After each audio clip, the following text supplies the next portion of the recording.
In the words of Cody Rhodes, so, what do you want to talk about? What's the deal, y'all? This is the Man King, Eric the Media Assassin, coming at y'all with another video. Subscribe, hit the like button for me. So I want to talk about this here, and big shout out to the colleague for giving me the idea to talk about this back and forth that happened in the early 2000s. It was between Dblock and G-Unit. And for those who don't know, man, 50, he had an issue with Jadakiss and Fat Joe jumping on the New York song because Ja Rule was taking shots at 50 and Lloyd Banks on that song.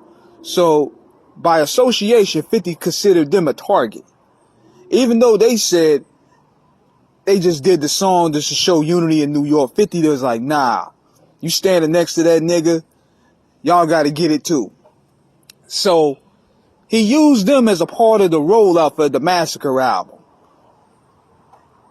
He already had issues brewing with Game, but this was what he needed too, to, stir some controversy, because that's what he does. Then you had Nas, he was dissing him in Central Park. So he threw Nas into the promotional campaign. And so when he dropped Piggy Bank, it's basically what it was. It was warning shots. It wasn't really an all-out. It wasn't like Back Down or none of the stuff he was going at Ja. It was basically warning shots. But it did have some blows in there. So for weeks, people were anticipating what Jadakiss and Styles were going to say. And it did seem at first they were kind of shook, because 50 had a lot of power there at the time. He was running Interscope. He called himself Mr. Interscope. So they had to thread that line real tight. Soon as the song dropped, Piggy Bank dropped, it got, decent responses. It wasn't hard as people said, but he said this is chestnut checker. These are warning shots. So it was a warning song. And Jadakiss and them niggas just started going ham. I'm going to tell y'all, these are some of the hardest diss records. We talking Checkmate. We talking Shots Fired, Who Shot You, Miss Jackson, Clickety Clank from Chic Luch. I mean, shit. I'm talking about, it was an onslaught of disses that would destroy any rapper's career. And the thing was, they did it so effortless, without so little effort.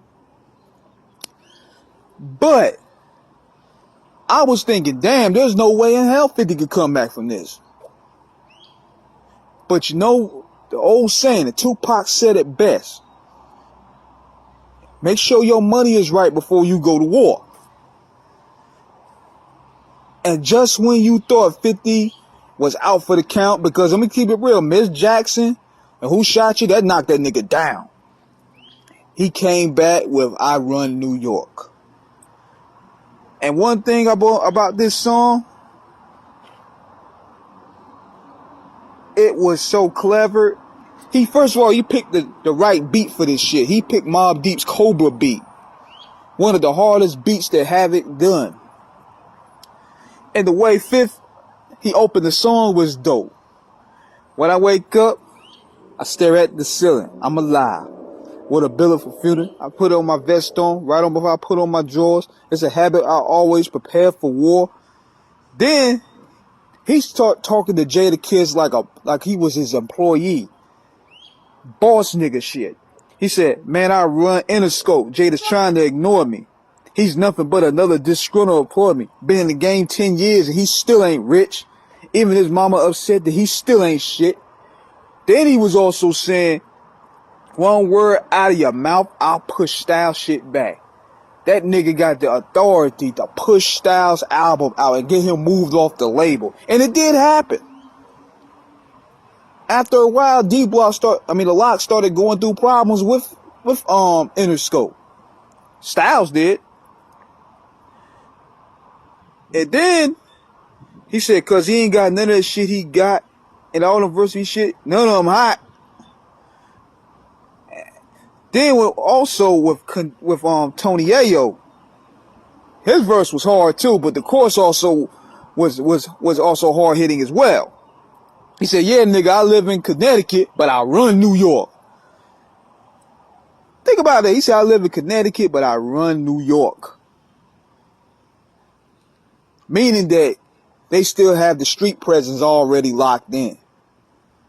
They already have the record sales. They have the sales. They have the numbers. All that locked in. They run New York. But Tony Ayo, man, Tony Ayo verse was funny as hell. He said the Locks made more money in them damn shiny suits. He said, Jada, fuck your punchlines. My short went platinum. My favorite line on that shit, he said, Fat Joe ain't no gangster. He's scared to fly. But what got 50 the W to me was what he revealed about Jadakiss publishing. Now, even though Beanie Siegel, he said it, 50 put it in on a level where he had the power and the leverage to buy Jadakiss's shit. And he was boasting on him. He said, hey, Puffy, get Puffy on the phone. Tell that nigga, say, I'll get it. Look in the mirror so I can talk to him. Puffy on the nigga Jadakiss publishing. Tell I want to buy the nigga Jadakiss publishing. He still ain't recouped. Then he was talking about Jada be wearing borrowed jewelry. And that's a fact. Because, you know, you can look at on contactmusic.com. It says something about that story where Jadakiss had possession of fake jewelry, stolen jewelry. I mean, then what happened later on after this diss record? I think they came back with Miss Jackson and some other disses, but after that, guess what happened? No, the face off between Diddy and the Locks, where they niggas was on the radio crying about their publishing. They was on the argument, trying to get their money back from publishing, from Puffy. Basically proved 50's case. They money won't right. Your money gotta be right when you go into war. And while they dazzled the crowd, they knocked 50 Cent down with those hard disses, because you know they had some hard shit up there where they was calling him a snitch, how he got rich off bullets, how Eminem, how he employed by Eminem and all this stuff. I mean, he had some hard stuff, but man, 50 hit him with the knockout blow with the publishing, man. And it was truthful because they went on Hot 97 and they were arguing with Diddy about that. So 50 came out the victor. And on top of that, he went to their hood by himself. Jadakiss confirmed that. He said he went to their hood by himself. No security guards, no bodyguards, no cops. Therefore, that defeats the narrative of 50 rolling with police. You rolled around with lieutenant and captain. 50 came to the hood by himself. And Yonkers. So, when you play on those lines like that, Fifth went ahead and then, you know, they did it, and that was a beautiful thing. But all that stuff they was rapping, it sounded fly. It was fly. It sounded good. They chose the right beats. They hit with the hardest punchlines. They got real disrespectful with it. But it didn't mean a hill of beans, because when the publishing came out, then he went to their hood by himself in Yonkers. That defeated all that shit. It was the same thing I was saying about Game. Game can rap. Game was saying some hard shit about 50. But when it comes a week later and you asking them niggas for a reunion and you trying to apologize, I can't take it serious. I can't take it serious, because if you're going to be on that passage, stay on that passage. But these dudes, like Game, 1 minute you dissing them, it's war. Then the next day, I want to squash it, man. Me and 50, man, we like brothers, man. We want you trying to get G-Unit back together, man. It don't work that way. So therefore, I can't take what you say serious. But that's my thoughts about it, man. 50, I compare this to prize fighting.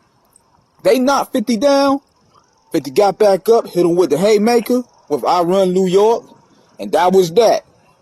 So, this is King Eric signing out, giving y'all a little intake of one of my favorite battles. Subscribe, hit the like button. Even if you disagree with me, fine. But that's my opinion. Holla at your boy.